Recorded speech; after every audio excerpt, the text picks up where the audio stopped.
Hey, Rob Norton here once again with my brother. John. John, yeah. This is another fun one, another classic 90s book from the Image Comics era, Jim Lee, DEATHBLOW. Man, I was super excited for this when it came out. As it turns out, not so much for the story, but for Jim Lee doing a different style with his artwork. Heavily influenced by Sin City, unfortunately, in a way that kind of showed how good Sin City was and how bad anyone else trying to do Sin City will fail.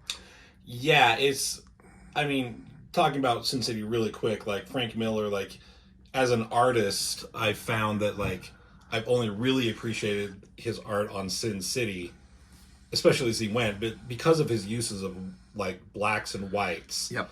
was just like genius and brilliant, and other people trying it, you could see where the master was. There's things that Jim Lee does with his art because he tries to do sort of an approximation of that, and there are things that kind of work. We'll look in this. We got issue 1 and issue 2.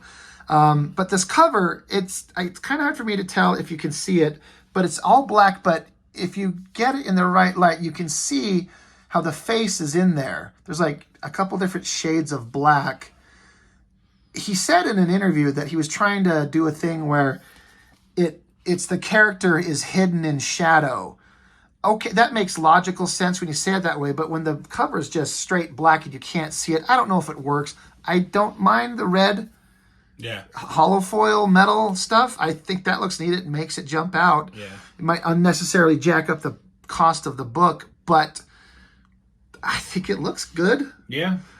But I mean, it's a $2.50 book. That's really pricey at the time. At the time, yeah. That's a lot for the time. But it looks neat.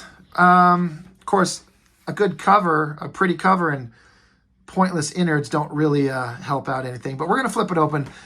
The story, it's another one of the problems that I was having with, what was I reading recently? I can't remember. But when you have a writer, you got Brandon Choi and Jim Lee, co-creators and story. These guys are always trying to write deep, thoughtful, heavy-weighted stories that are way above their ability. Yeah. They do not know how to write it. And so it comes across as really poorly written junk, if I'm being honest. It's not as dynamic and interesting as they think it is. So the idea is like he's this soldier. I think he's got cancer and he's dying.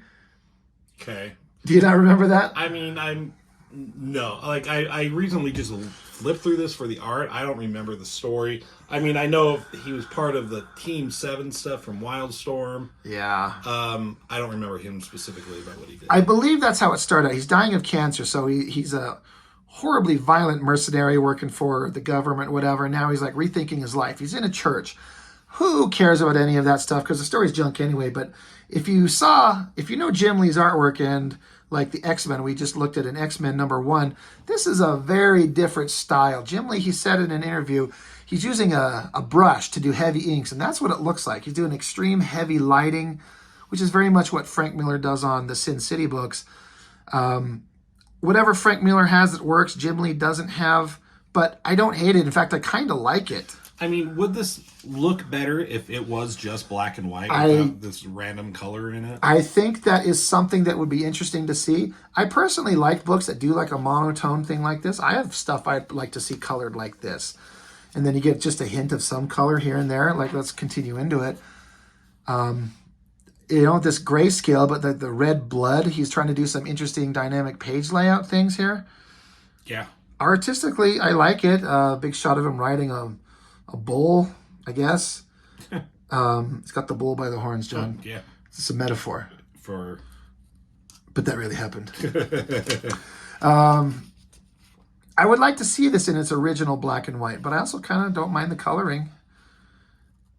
But very different for Jim Lee. Yeah, I mean, the splatter effects are cool. Yeah, he's slinging ink all over the place. Probably some white media cutting in there with some paint to do that reductive stuff. Really cool. I like this where you got like the heavy shadowed monotone color of him and then like the sea of dead bodies that he's standing over, and they're all colored. a different way. And just this really thin line work to draw the figures. That looks really neat. Going from this heavy shadowed to this thin line work. Yeah. And I always thought that this face here looked really great. And the drawing of it is really good. I mean, it's very expressive. You can tell, The what have I fear, done? horror, yeah. That's a great Jay Lee drawing, man. That guy was wild. We're going to have to look at some Jay Lee. Mm-hmm. Would you say he's wild cats? Probably. I remember thinking he really went over the top with those. I think that's a Sin City Frank Miller thing he's trying to do that for sure. It's not working. And he's so sad. He's so heartbroken. He's going to kill himself. Oh, the drama. Yeah, okay, Punisher. Yeah, right. And he just can't do it. Again, that would look good in black and white, but you'd just be like, is that a guy trying to be Frank Miller doing Marv? You're right. Trench coat, gun. Nah, it's... I want to see Jim Lee do more artwork like this, but I don't think he ever will. That's a wild artsy thing he's doing. Please save me. He's asking the Lord to save him or something. So tragic. So dramatic. Oh, I'm sad. What is going on here? What's the shoes of this guy walking? I couldn't see, like... You're seeing it in the reverse? Yeah. Yeah. You're like, I'm what like, is this a guy with a head and an arm throwing... I know. Those are his feet, yeah. his shoes, and the folds in his pants. Yeah, if you don't know it, kind of get it. It's one of those brain That's things. Funny. Kind of a simple page, but what he pulled together on this page, I mean, he did not skimp on that church. Yeah, you can talk about some artists skipping on backgrounds and detail. I felt. But he brings it. He went for it there. I'd love to see the original artwork on that. That's great. He leaves church, walks off, steps on a newspaper with some silly headlines. It's fucking very Marv Sin City. Yeah. I didn't even realize. It's kind of embarrassing. And even Frank Miller called him out on it and told him, stop, you guys are embarrassing yourselves. I'll never work with you. Right, until we do other stuff. But that's the last page of that story. It's a very short story for a first issue. There's a second story back here, Cybernary. That's a separate thing. But art-wise, that's okay. I mean, well, I like it, but it's an interesting book. I love that cover. Issue 2, I remember having this in high school and like staring at it with my buddies in art class, and the color on this just is so wild. I really dig it. I mean, especially since back in the day, we were just talking about colors on like a Punisher book and how they did it, but like they're getting into computers it's computer coloring, but this is only a year or two, I would think, past 93, right? So 91. They really upped their game. I remember also the artist Jim Lee. I think he put in the back of this book, or maybe one of the later issues, he says, "I just want everyone to understand, in case anyone's concerned." He's like, "I am not burning the American flag. It's under fire, and he's standing in front of it to protect it." I'm like, oh, all right, I get it. Didn't even cross my mind until he brought it up. But I'm sure somebody would have brought it up. Somebody would have. But issue 2, let's see what we got going on in here. All right, we got the guy. He's flexing and posing and armed to the teeth. I still kind of dig the coloring, this flat color with some other highlights popping out. I don't mind it. Mm-hmm. It's all kind of hollow, kind of soulless story, but art-wise, that's why we're here. I just like this black and white grayscale stuff. I would like to have my books looking like that. I would do that if I knew how. Right.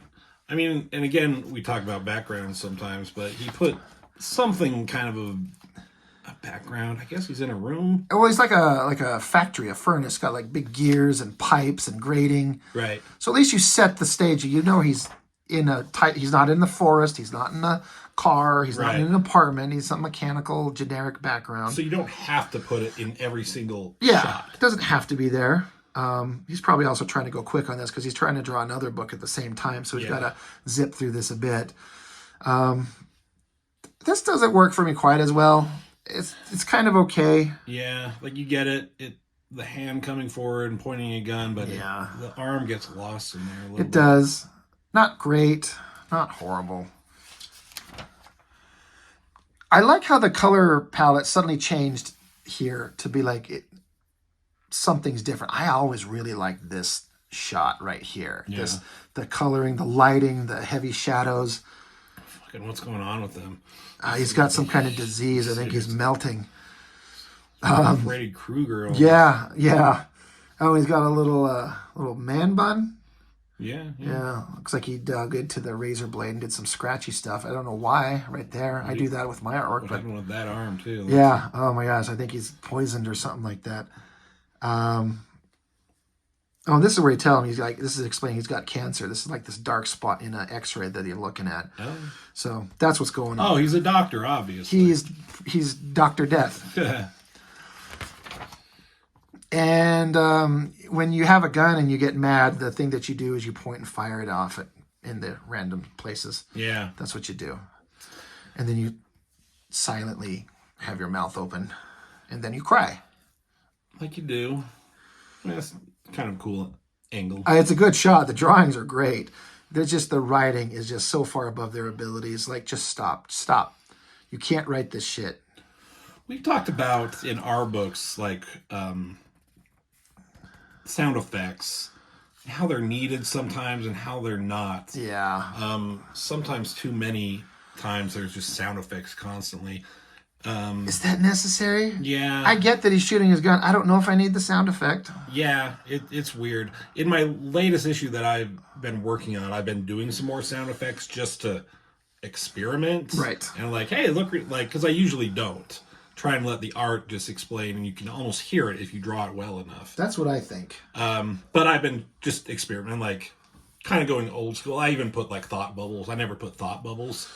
Yeah. But I put thought bubbles, too, just That's to, interesting. Like, do something different. Yeah.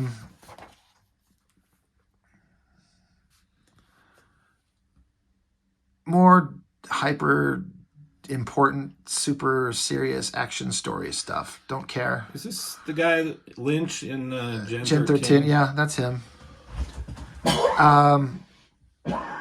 Yeah, it would actually be funny. You know what I think would be a funny exercise would be? Is for us to just take this and wipe out all the text and we'll just fill in our own dialogue. Oh, yeah. I bet we'll make it funny as fuck. Oh, yeah. Because none of this is interesting. You do not give a shit about any of this. It's a full-scale exercise somewhere, and they had a... Where did that usually... Oh. Full mission profile. What? I don't get why they put that there. Usually if, like, they... What do they put when it's just, like, the letters... Oh my, yeah. Not acronym, is it? Yeah. But then they explain it Yeah. down here just in case you don't know. But yeah. Where is that? Another full mission profile? Whatever. These guys don't know what they're doing. They really don't. You're just here for the artwork. That would actually be fun. We should just restory this whole thing. Mm-hmm. It'll be way more entertaining. But again, that's just a quick couple of pages, and that's the end of issue 2. So, and then I don't think I don't know if he drew anything in issue 3, but if he did, issue 4 and on, it became artist Tim Sale. And the book actually had a long run, 30 issues or something. Oh, really? But and Tim Sale did that? I did not know that. Really? Yeah. Really? I collected the whole thing. I'm sure you must have seen it when we were younger. Sure, you must have seen I didn't care for Tim Sale's artwork at first because it wasn't this, but I learned to appreciate it. But it's just all the same. Jim Lee did the covers, and the covers were always great. Yeah. Jim Lee's art, like we talked about it a little, like he really excelled in his 90s X-Men stuff. And then he went into Image and he did Wildcats, which was good, but then he stopped for a long time because he was taking on more of a managerial business side.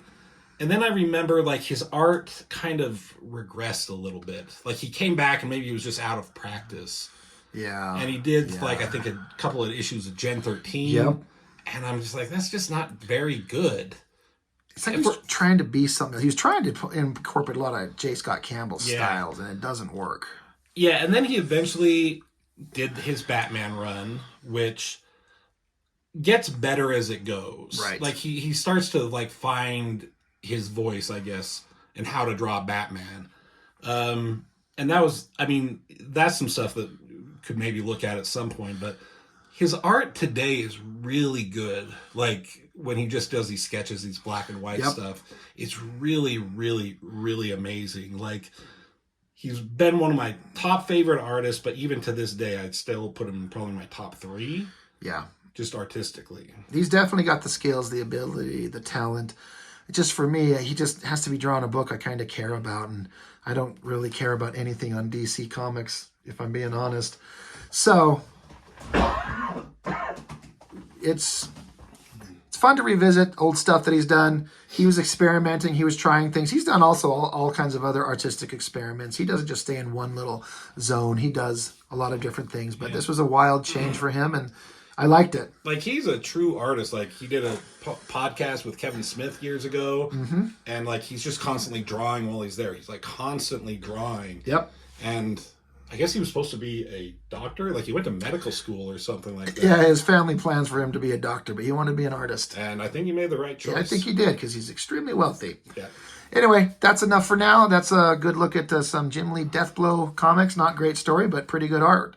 And so that's all I got for now. Johnny, you got anything else? Yeah, what's your favorite Jim Lee book and or art? Let us know in the comments. Let us know in the comments. And subscribe. That is a great thing to say. Perfect. Do exactly as he says. Thank you for watching, and we'll see you next time.